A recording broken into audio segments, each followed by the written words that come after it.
सतगुरु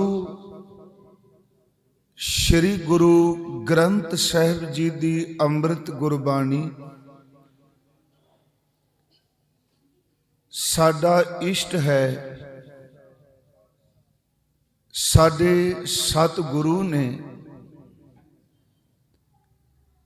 भावें इस बाणी नूं इस बाणी नूं हजूर ने 35 अखरां दे विच लिखिया है। असल च ये बाणी जिसनूं आपां नतमस्तक हुन्ने हां, ये केवल अखरां तक ही सीमित नहीं।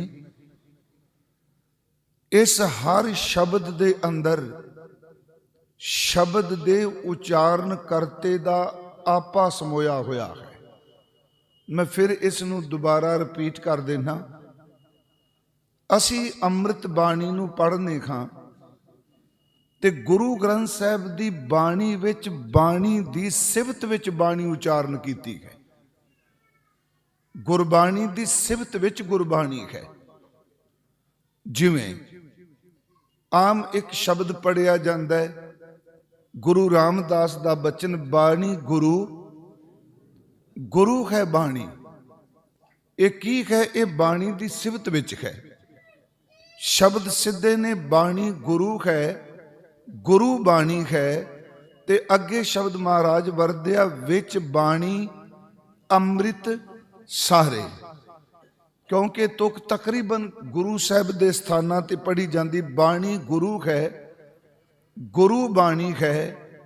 बाणी विच जिहड़ा नाम अमृत है, क्योंकि जिहड़ा सारे लफ्ज आया विच बाणी अमृत सारे। इस दे विद्वानां ने अर्थ अपने अपने ढंग नाल कीते।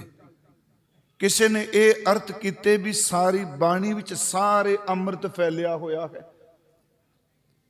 कईयां ने अर्थ ये कीते आ कि बाणी विच जिहड़ा नाम अमृत है, जिहड़ा उस नाम अमृत दी सारे दा अर्थ संभाल करदा है। आप जी बेनती मेरी सुनियो, मैं प्रसंग विशा यही अज अर्ज करके जानी है भी असी गुरु ग्रंथ साहिब जी नूं इष्ट माने हाँ। बाणी दे सागर ने गुरु ग्रंथ साहिब जी, पर यह भी आरंभ विच जो मैं बोलांगा ਇਹਦਾ मतलब ये नहीं कि मैं गुरबाणी का पूरा थां पा लिया है। ये झूठ होवेगा बिल्कुल। महाराज ने शब्द वरते बाणी गुरु है, गुरु बाणी है। विच बाणी अमृत सारे, जेड़ा इस बाणी विच पए हुए नाम अमृत नूं संभालदा है। ते अगला बचन जी महाराज संभालदा किवें है?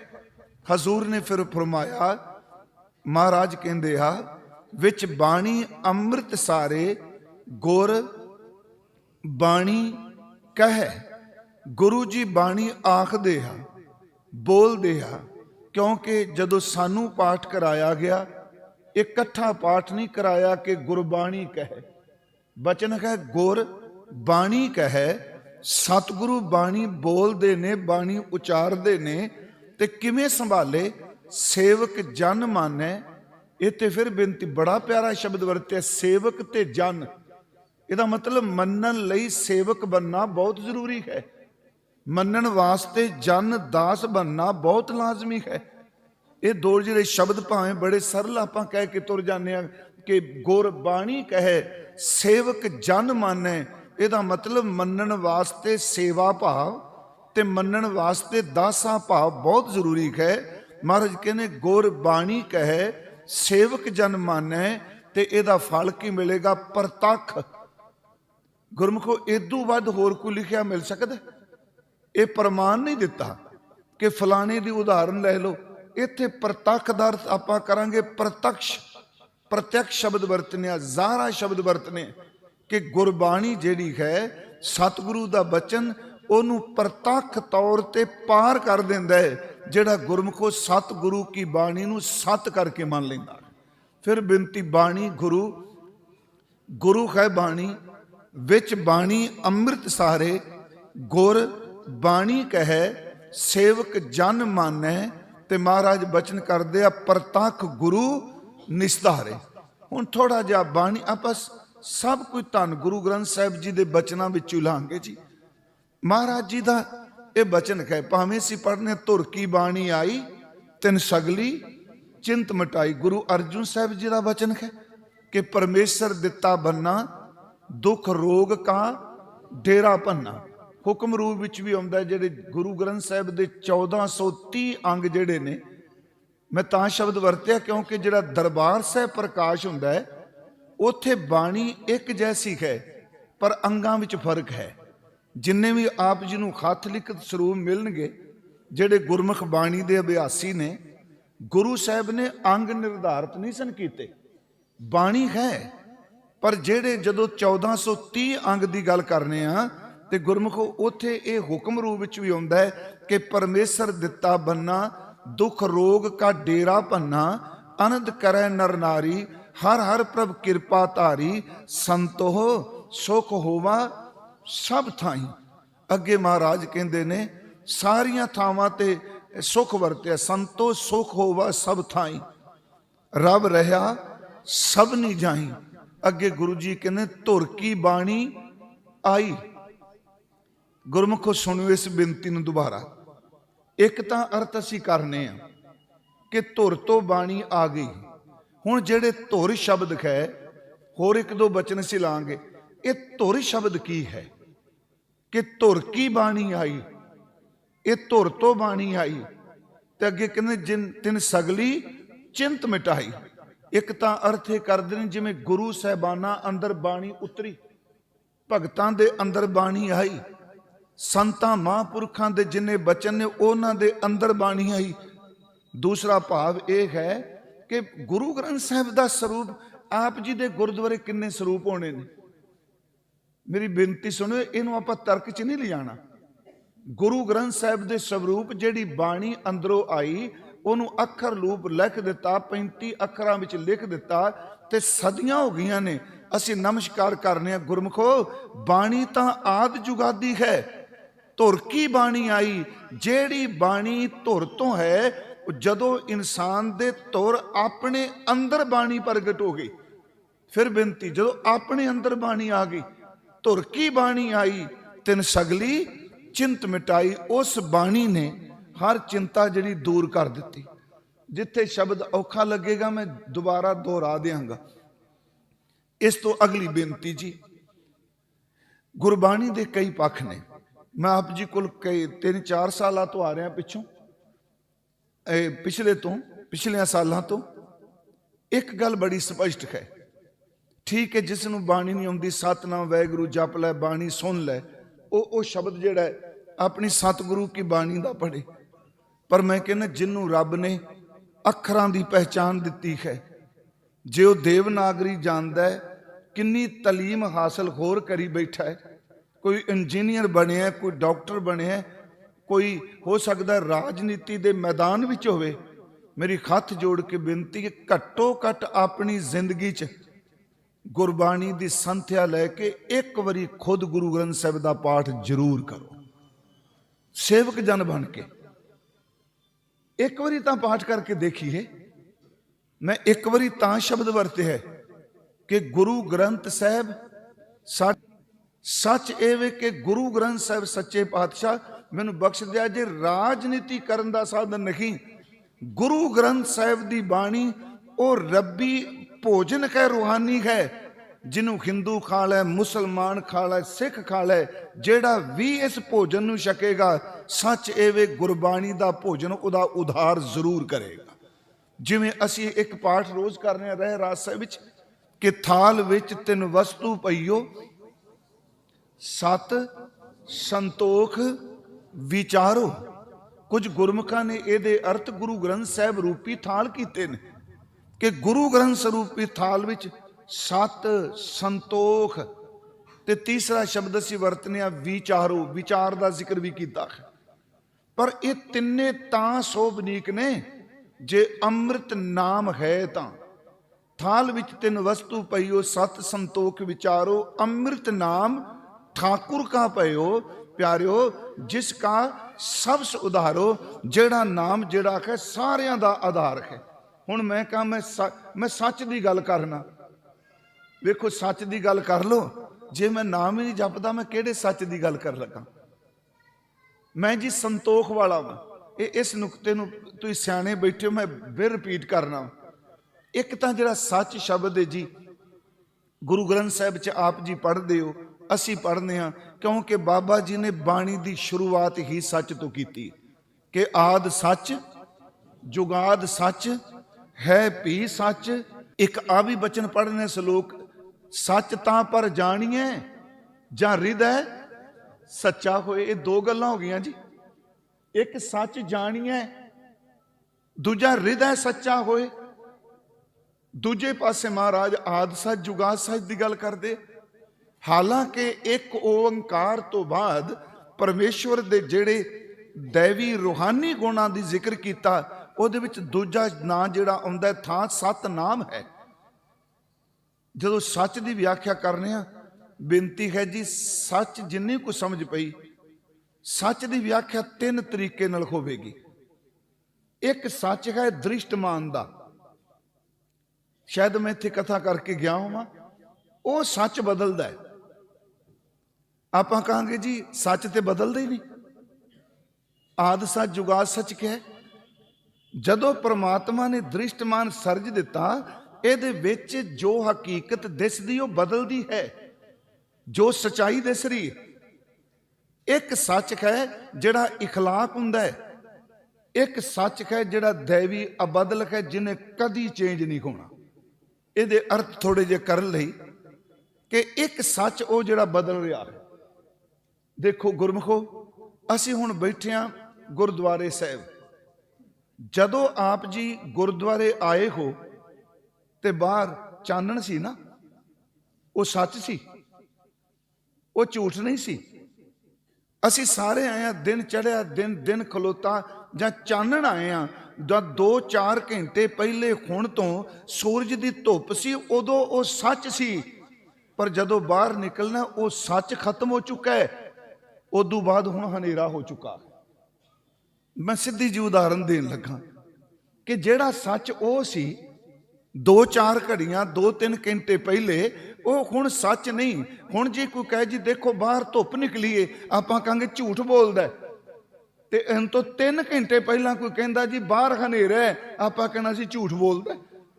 ਇਹਦਾ मतलब ਜਿਹੜਾ सच 3 घंटे पहला सी वो बदल चुका है, ते ਜਿਹੜਾ ਹੁਣ सच है हनेरे ਦਾ, याद रखियो 10 घंटियां बाद 12 घंटियां बाद ਇਹਨੇ भी बदल जाना। ये एक ਉਹਦੀ रची कोई रचना की खेड है जी, ये सच है। मैं बेनती फिर करांगा, एक सच अबदल है ਜਿਹੜਾ जी एक बार बैठ ही जाओ प्लीज तुसीं। हाँ जी, एक सच वो ਜਿਹੜਾ बदल रहा है। देखो दिन है ते खनेरा हो गया, खनेरा है, इस सच ने चानन हो जाना है। आ जेड़े मेरे केस अज सच ने, अज तो 15-20 साल पहला ये सच नहीं सन, ये रंग होर सी। अज ये सच है ते कोई दिनों बाद इस सच ने भी चेंज हो जाना है। फिर बेनती है, एक वो दृष्टमान जिहड़ा बदल रहा है, अज सच है कल नूं ये आद जुगादी चल रहा है। इनू सतगुरु ने कहा ये बदलेगा, ये पर हकीकत है, दिस रहा है। इनू फिर कदी बाजीगर की खेड कहंदे आ, कदी जादू की खेड कहंदे आ, कदी झूठ कहंदे आ। देखो एक बचन पढ़ते होंदे आ, एक हुक्मनामा ना बड़ी बारी आउंदा दरबार साहब, बेद कतेब इफ्तरा भाई दिल का फिक्र ना जाए, टुक दम जिकरारी जो करो हाजिर हजूर खुदाए। ਉਹਦੇ ਵਿੱਚ ਆਉਂਦਾ ਬੰਦੇ ਖੋਜ ਦਿਲ ਹਰ ਰੋਜ਼ ना फिर परेशानी मैं उचिक तोक होंदी है। ये जो दुनिया सेहर, याद रखियो एदा पाठ ये अरबी का लफज है जी, ये संस्कृत का नहीं। उत्थे गुरु ग्रंथ साहिब च है जिहदा स्वरूप सस्से नूं सिहारी हा हा ते रारा। अक्सर मैं कई सोचना जो कीर्तन करते हैं, जिन्हें पाठ नहीं किया, ये नहीं कि हुंदा जे कोई बंदा जिंदगी च भुलदा भी है ना, तो जिदन ओनू कोई भुल दस देवे, मैनू भी सच्ची सी भावें जो मर्जी। गुरमुख प्यारे भाई तीरथ सिंह जी ने कहा सच्ची मैं अज भी जो संगत विच ਸਾਨੂੰ ਕੋਈ ਕਹਿੰਦਾ ਭਾਈ ਸਾਹਿਬ ਜੀ ਇਹ ਉਚਾਰਨ ਇਸ ਤਰ੍ਹਾਂ ਨਹੀਂ, ਇਸ ਤਰ੍ਹਾਂ ਹੈ। ਮੈਂ ਮਹਾਰਾਜ ਦੀ ਹਜ਼ੂਰੀ 'ਚ ਕਹਿੰਦਾ ਅੱਜ ਤੋਂ 20 ਸਾਲ ਪਹਿਲਾਂ ਤਾਂ ਅੰਦਰ ਨੂੰ ਸੱਟ ਬੜੀ ਵੱਜਦੀ ਸੀ ਝੋਮੇ ਨੂੰ। ਹੁਣ ਸੋਚੀਦਾ ਨਹੀਂ ਪਿਆਰਿਓ ਇਹਨੇ ਕਿੰਨਾ ਭਲਾ ਮੇਰਾ ਕੀਤਾ, ਮੈਂ ਤੋਂ ਗਲਤੀ ਪੜੀ ਜਾਣੀ ਸੀ ਨਾ। ਹੁਣ ਜਦੋਂ ਬੋਲਾਂਗੇ ਸ਼ਹਿਰ, ਇਹ ਜੋ ਦੁਨੀਆ, ਮੈਂ ਗਲਤ ਉਚਾਰਨ ਨਹੀਂ ਕਰ ਰਿਹਾ, ਅਕਸਰ ਪੜ੍ਹਦੇ ਇਹ ਜੋ ਦੁਨੀਆ ਸ਼ਹਿਰ ਮੇਲਾ, ਜੇ ਸ਼ਹਿਰ ਅਰਥ ਬੋਲਾਂਗੇ ਤੇ ਗੁਰਮੁਖੇ ਦਾ ਅਰਥ ਆ ਸਿਟੀ ਬਣ ਜਾਏਗਾ, ਨਗਰ ਬਣ ਜਾਏਗਾ, ਕਸਬਾ ਬਣ ਜਾਏਗਾ, ਟਾਊਨ ਬਣ ਜਾਏਗਾ। ਇੱਥੇ ਸ਼ਬਦ ਹੈ ਸਿਹਰ, ਇਹ ਅਰਬੀ ਦਾ ਸ਼ਬਦ ਹੈ ਸਿਹਰ, ਸੱਸੇ ਨੂੰ ਸਿਹਾਰੀ ਖਾਂ ਰਾਜ ਸਿਹਰ, ਤੇ ਉਹਦੇ ਵਿੱਚ ਸਿਹਰ ਦਾ ਲਫ਼ਜ਼ੀ ਅਰਥ ਹੈ ਜਾਦੂ, ਤਮਾਸ਼ਾ। ਆ ਜਿਹੜੀ ਜਾਦੂ ਦੀ ਖੇਡ ਹੈ, ਮਹਾਰਾਜ ਕਹਿੰਦੇ ਨੇ ਇਹ ਜੋ ਦੁਨੀਆ ਸਿਹਰ ਮੇਲਾ, ਆ ਜਿਹੜੀ ਦੁਨੀਆ ਤੂੰ ਵੇਖਣਾ ਪਿਆ ਹੈ, ਸਿਹਰ ਮੇਲਾ ਇਕੱਠਾ ਅਰਥ ਕਰਾਂਗੇ। ਇਹ ਜਿਹੜੀ ਦੁਨੀਆ ਤੂੰ ਦੇਖ ਰਿਹਾ ਬੰਦਿਆ, ਇਹ ਦੇਖਣ ਵਿੱਚ ਸੱਚ ਭਾਸਦੀ ਪਈ ਹੈ। ਸਿਹਰ ਮੇਲਾ ਇਹ ਜਾਦੂ ਦੀ ਖੇਡ ਹੈ, ਜੋ ਕੋਈ ਤੈਨੂੰ ਦਿਸਦਾ ਪਿਆ, ਦਿਸਦਾ ਸੱਚ ਪਿਆ ਹੈ, ਪਰ ਇਸ ਨੇ ਬਦਲ ਜਾਣਾ, ਇਹਨੇ ਸਦਾ ਰਹਿਣਾ ਨਹੀਂ। ਸਿਹਰ ਮੇਲ ਦਾ ਅਰਥ ਜਾਦੂ ਦੀ ਖੇਡ, ਜਿਹਨੂੰ ਭਾਈ ਸਾਹਿਬ ਨੇ ਲਿਖਿਆ ਬਾਜੀਗਰ ਦੀ ਖੇਡ ਜਿਉਂ ਸਭ ਕੂੜ ਤਮਾਸ਼ਾ, ਭਾਈ ਗੁਰਦਾਸ ਸਾਹਿਬ ਜੀ ਨੇ। ਆਓ ਫਿਰ ਆਪਾਂ ਉਸ ਵਿਸ਼ੇ ਤੇ ਆਉਂਦੇ ਹਾਂ। ਇੱਕ ਸੱਚ ਉਹ ਵੀ ਜਿਹੜਾ ਬਦਲ ਰਿਹਾ, ਖਿੰਨ ਖਿੰਨ ਘਰਾਂ 'ਚ ਬਦਲ ਰਿਹਾ, ਤੇ ਇਹ ਵੀ ਸੱਚ ਹੈ ਕਿ ਵਜੂਦ ਹੈ। ਜਨਮ ਦਿਨ ਮਨਾਉਂਦੇ ਆ ਲੋਕ, ਜੋ ਕਰ ਰਹੇ ਅੱਜ ਕੱਲ, ਵਿਆਹ ਕੀਤਾ, ਸਭ ਕੁਝ ਕੀਤਾ, ਸਚਾਈ ਹੋਈ ਨਾ, ਉਸ ਸੱਚ ਨੇ ਵੀ ਇੱਕ ਦਿਨ ਝੂਠ ਹੋਣਾ ਹੈ, ਕਿਉਂਕਿ ਜਿਹਦਾ ਜਨਮ ਮਨਾਇਆ ਗਿਆ ਉਹਦੀ ਮੌਤ ਦਾ ਭੋਗ ਵੀ ਪੈਣਾ ਹੈ। ਉਹ ਬਦਲਣਾ ਨਹੀਂ, ਬਦਲ ਰਿਹਾ ਨਾ, ਪਰ ਕਦੀ ਸੀ, ਕਦੀ ਉਹਦੀ ਪੈਦਾਇਸ਼ ਹੋਈ ਆ, ਵਜੂਦ ਸੀ। ਇਸੇ ਕਰਕੇ ਗੁਰੂ ਗ੍ਰੰਥ ਸਾਹਿਬ ਨੂੰ ਮੰਨਣ ਵਾਲੇ ਗੁਰਸਿੱਖੋ, ਆਪ ਜਿਹੜੇ ਪਾਠ ਕਰਦੇ, ਮੈਂ ਉਹਨਾਂ ਲਈ ਇਸ਼ਾਰਾ ਕਰ ਲਗਾ। 31 ਰਾਗ ਨੇ ਨਾ ਜੀ, 31 ਰਾਗ ਤਾਂ ਤਤਕਰੇ ਦੇ ਨੇ, ਬਾਕੀ ਉਪ ਰਾਗ ਬਹੁਤ ਨੇ। 31 ਰਾਗ ਤਤਕਰੇ ਦੇ ਨੇ। ਗੌੜੀ ਇਕੱਲੀ 12 ਤਰ੍ਹਾਂ ਦੀ ਹੈ, ਗੌੜੀ ਪੂਰਬੀ, ਗੌੜੀ ਬਰਾਬਨ, ਗੌੜੀ ਦੀਪਕੀ, ਗੌੜੀ ਮਾਲਵਾ, ਗੌੜੀ ਪੀ ਸੋਲਠਵੀ। ਬਸੰਤ ਅੱਜ ਕੱਲ ਹੁਣੇ ਤੁਹਾਡੇ ਸਿੰਘ ਪੜ੍ਹ ਕੇ ਗਿਆ ਕੀਰਤਨ 'ਚ ਬਸੰਤ, ਤੇ ਯਾਦ ਰੱਖਿਓ ਸਾਈ ਟਕਸਾਲੀ ਕੀਰਤਨ ਦੀ ਨਿਸ਼ਾਨੀ ਹੁੰਦੀ ਏ। ਇਹਨਾਂ ਦਿਨਾਂ ਜਿਹੜਾ ਬਸੰਤ ਤੋਂ ਸ਼ੁਰੂ ਕਰਕੇ ਬਸੰਤ ਸੇ ਸਮਾਪਤੀ ਕਰਦਾ, ਬੰਦਾ ਸਮਝ ਜਾਂਦਾ ਵੀ ਇਹ ਸਿਆਣਾ ਕੀਰਤਨੀਆਂ ਹੈ। ਉਹਨਾਂ ਬਸੰਤ ਤੇ ਸਮਾਪਤੀ ਕੀਤੀ। ਬਸੰਤ ਦੇ ਨਾਲ ਖੰਡੋਲ ਹੈ, ਰਾਗ ਹੈ ਆਸਾ, ਉਹਦੇ ਵਿੱਚ ਅਸਾਵਰੀ। ਰਾਗ ਹੈ ਪ੍ਰਭਾਤੀ, ਉਹਦੇ ਨਾਲ ਵਿਭਾਸ। ਤਿਲੰਗ ਹੈ, ਉਹਦੇ ਨਾਲ ਕਾਫੀ ਹੈ। ਰਾਮ ਕਲੀ ਹੈ, ਤੇ ਨਾਲ ਗੁਰਦੇਵ ਨੇ ਦੱਖਣੀ ਲਿਖ ਦਿੱਤਾ, ਭਾਵੇਂ ਇੱਕੋ ਰਾਗ, ਦੱਖਣੀ ਸ਼ਬਦ ਸਿਰਫ ਗੁਰੂ ਨਾਨਕ ਸਾਹਿਬ ਨੇ ਵਰਤਿਆ। ਜੇ ਗੁਰੂ ਗ੍ਰੰਥ ਸਾਹਿਬ ਦਾ ਸੰਗੀਤ ਪ੍ਰਬੰਧ ਦੇਖੋ ਨਾ, ਗੁਰਮਤਿ ਸੰਗੀਤ ਕਹਾਂਗਾ ਸੱਚੀ, ਜੇ ਗੁਰਮੁਖੋ ਇਹਦੇ ਸੰਗੀਤ ਦਾ ਹੀ ਕੋਈ ਪਾਰਾਵਾਰ ਨਹੀਂ ਪਾ ਸਕਦਾ। ਜੇ ਗੁਰਮਤਿ ਸੰਗੀਤ ਦੇਖੋਗੇ ਤਾਂ ਦੇਖੋ, ਮੈਂ ਸ਼ਬਦ ਵਰਤਿਆ, ਅਕਸਰ ਸਾਡੇ ਕਹਿੰਦੇ ਜੀ ਇਹ ਰਾਮਕਲੀ ਦੱਖਣੀ ਦਾ, ਦੱਖਣੀ ਓਂਕਾਰ ਦਾ ਪਾਠ ਕਰ ਰਹੇ ਸਨ, ਕਿਉਂਕਿ ਪ੍ਰਚਲਿਤ ਹੈ। ਉਂਝ ਦੱਖਣੀ ਦਾ ਸੰਬੰਧ ਰਾਮਕਲੀ ਨਾਲ ਹੈ। ਜਦੋਂ ਅਸੀਂ ਸਾਊਥ 'ਚ ਜਾਂਦੇ ਹਾਂ, ਇੰਦੌਰ ਤੋਂ ਅੱਗੇ ਜਾਣਾ ਮੈਂ, ਉੱਥੇ ਇੱਕ ਹਿੰਦੂ ਵੀਰਾਂ ਦਾ ਮੰਦਿਰ ਹੈ, ਜਿਹੜੇ 12 ਸ਼ਿਵਲਿੰਗਮ ਨੇ। ਇੱਕ ਉੱਥੇ ਵੀ ਮੰਦਿਰ ਹੈ ਪਹਾੜੀ ਦੇ ਉੱਤੇ, ਨਰਮਦਾ ਦੇ ਕੰਢੇ ਤੇ, ਉਹਦਾ ਨਾਮ ਹੈ ਓਂਕਾਰੇਸ਼ਵਰ। ਉਸ ਮੰਦਿਰ ਦਾ ਉੱਥੇ ਮਹਾਰਾਜ ਜੀ ਗਏ। ਉੱਥੇ ਸਤਿਗੁਰਾਂ ਨੇ ਜਿਹੜਾ ਓਂਕਾਰੇਸ਼ਵਰ ਹੈ ਉੱਥੇ ਸ਼ਿਵਲਿੰਗ ਮੂਰਤੀ, ਸ਼ਿਵਲਿੰਗ ਹੈ ਜੀ, ਪਰ ਗੁਰੂ ਸਾਹਿਬ ਨੇ ਉੱਥੇ ਕਿਹਾ, ਭਾਈ ਤੁਸੀਂ ਪੱਥਰ ਨੂੰ ਓਂਕਾਰ ਬਣਾਈ ਬੈਠੇ ਹੋ। ਓਂਕਾਰ ਤਾਂ ਉਹ ਹੈ ਜਿਹਨੇ ਬ੍ਰਹਮਾ ਨੂੰ ਪੈਦਾ ਕੀਤਾ ਹੈ। ਓਂਕਾਰ ਤਾਂ ਉਹ ਜਿਹਨੇ ਗ੍ਰੰਥ ਵੇਦ ਪੈਦਾ ਕੀਤੇ ਹੈ। ਓਂਕਾਰ ਬ੍ਰਹਮਾ ਉਤਪਤ, ਓਂਕਾਰ ਕੀਏ ਜਿਨ ਚਿਤ, ਓਂਕਾਰ ਸੈਲ ਜੁਗ ਭੈ, ਓਂਕਾਰ ਵੇਦ ਨਿਰਮੈ। ਓਂਕਾਰ ਤੋਂ ਸਭ ਕੁਝ ਹੋਇਆ। ਮੈਂ ਆਪ ਨੂੰ ਬੇਨਤੀ ਕਰਾਂ, ਉੱਥੇ ਸਤਿਗੁਰਾਂ ਨੇ ਦੱਖਣੀ ਵਿੱਚ ਓਂਕਾਰ ਉਚਾਰਨ ਕੀਤਾ ਹੈ। ਇੱਕ ਰਾਮਕਲੀ ਜਿਹੜੀ ਹੈ ਸਾਡੇ ਪੰਜਾਬ ਵੱਲ ਪੜੀ ਜਾਂਦੀ ਹੈ ਨਾਰਥ ਵਿੱਚ, ਇੱਕ ਸਾਊਥ ਵਿੱਚ ਦੱਖਣੀ ਪੜੀ ਜਾਂਦੀ ਹੈ ਰਾਗ। ਤੇ ਗੁਰੂ ਜੀ ਕਹਿੰਦੇ ਦੋਨਾਂ ਦੀਆਂ ਸੁਰਾਂ ਵਿੱਚ ਫਰਕ ਹੈ। ਰਾਮਕਲੀ ਦੱਖਣੀ ਦਾ ਮਤਲਬ ਇਸ ਰਾਮਕਲੀ ਨੂੰ ਉਹਨਾਂ ਸੁਰਾਂ 'ਚ ਪੜਿਓ ਜਿਹੜੀ ਸਾਊਥ ਵਿੱਚ ਗਾਈ ਜਾਂਦੀ ਹੈ। ਇਹ ਦੱਖਣੀ ਸ਼ਬਦ ਸਿਰਫ ਗੁਰੂ ਨਾਨਕ ਸਾਹਿਬ ਨਾਲ ਦੇ ਜ਼ਬਾਨੀ ਨਾਲ ਆਉਂਦੇ ਨੇ। ਇਹ ਵਿਸ਼ਾ ਵੈਸੇ ਕਥਾਵਾਚਕਾਂ ਦਾ, ਵਿਚਾਰਵਾਨਾਂ ਦਾ, ਪਰ ਮੈਂ ਫਿਰ ਵੀ ਕਹਿਣਾ ਕਿ ਗੁਰੂ ਗ੍ਰੰਥ ਸਾਹਿਬ ਜੀ ਬਾਰੇ ਤਾਂ ਜਿੰਨੀ ਸਮਝ ਹੋਵੇ ਉਨਾ ਹੀ ਚੰਗਾ ਹੈ।